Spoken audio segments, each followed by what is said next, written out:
नमस्कार दोस्तों, आज हम आप लोगों को रावण के विषय में एक जानकारी देंगे। रावण के 10 सिर थे, ये तो आप लोग सभी जानते हैं, लेकिन उसके बाद लोगों के सामने रावण की कुछ रोचक जानकारी और कुछ अंदर की बात आप लोगों को बताएंगे वाल्मीकि रामायण से। और कृपया वीडियो के अंत तक हमारे साथ बने रहें।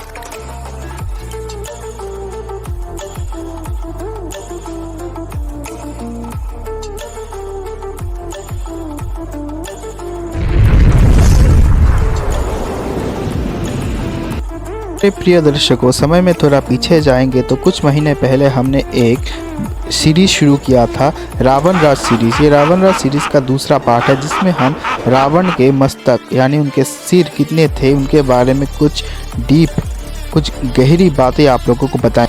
गहरी बातों को ही आप लोगों के सामने हम रोचक तरीके से पेश करेंगे। और इससे पहले आप लोगों ने हमारे रावण राज सीरीज के पहले वीडियो और इसके पिछले वीडियो को नहीं देखा है तो हम उसका लिंक डिस्क्रिप्शन बॉक्स में दे देंगे और आप लोग हमारे चैनल में जाकर भी वो वीडियो देख सकते हैं। दर्शकों, रावण के पास 10 सिर तो थे ही और उनके पास 20 हाथ भी थे, लेकिन इन 10 सिरों का क्या मतलब बनता है, क्या समझाना चाहते थे वाल्मीकि हमें, वो भी आप लोगों को बताएंगे। रावण के 10 सिर उनके अहंकार, गुस्सा, ज्ञान सभी के प्रतीक हुआ करते। वाल्मीकि रामायण के ही माने तो वाल्मीकि के अनुसार 3 तथ्य बनते हैं।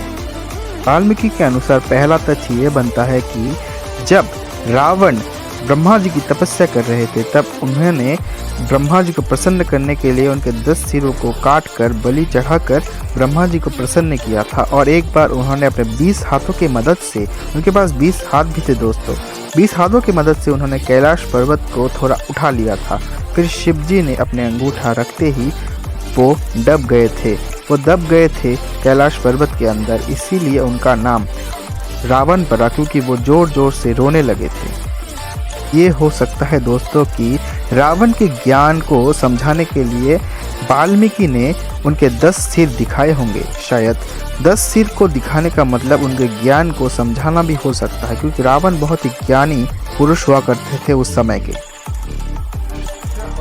तथ्य हो सकता है दोस्तों, इसमें ऋषि विश्रवा और वाल्मीकि मुनि दोनों ने मिलकर ये तथ्य बनाया था। इसमें ऋषि विश्रवा रावण के पिता, जिन्होंने रावण के लिए एक मोतियों का माला निर्माण किया था और रावण को दिया था। और रावण जब उसे मोतियों के माला को पहनते थे उनके 10 सिर प्रकट होते थे, और वो 10 सिर एक माया के रूप में भी समझा जा सकता है। वो एक माया भी हो सकता था जिसमें रावण ने युद्ध के दौरान वो मोतियों का माला पहनते थे और जिसमें दुश्मनों को उनके 10 सिर दिखते थे। एक माया का प्रभाव भी हो सकता है। आगे बढ़ने से पहले हमारे वीडियो को सब्सक्राइब करें और बगल के बेल आइकन को क्लिक कर दें। देखो, ये वाल्मीकि रामायण के कुछ तथ्य थे। हम आपके लिए कुछ और तथ्य लेके आए हैं जो कृतिवास रामायण से है। कृतिवासी रामायण से, जो बांग्ला रामायण है, जो कृतिवासी ओझा ने लिखे हैं।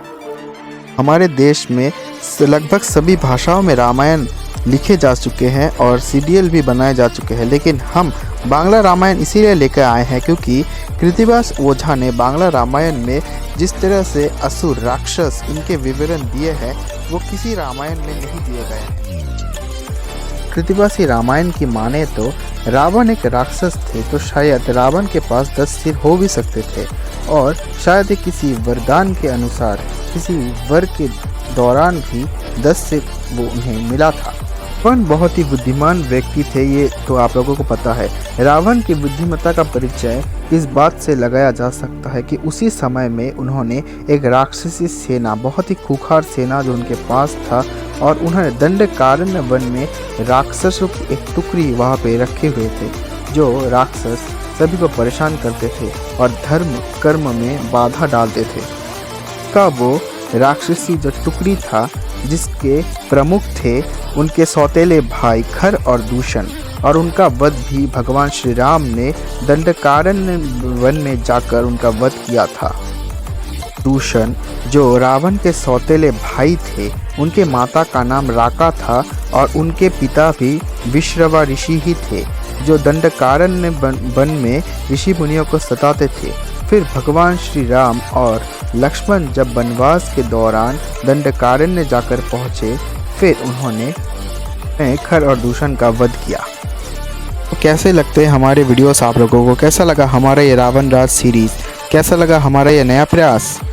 में ज़रूर बोले और हमारे चैनल को सब्सक्राइब करके बगल के बेल आइकन को क्लिक कर दें आने वाले नोटिफिकेशंस पाने के लिए। धन्यवाद।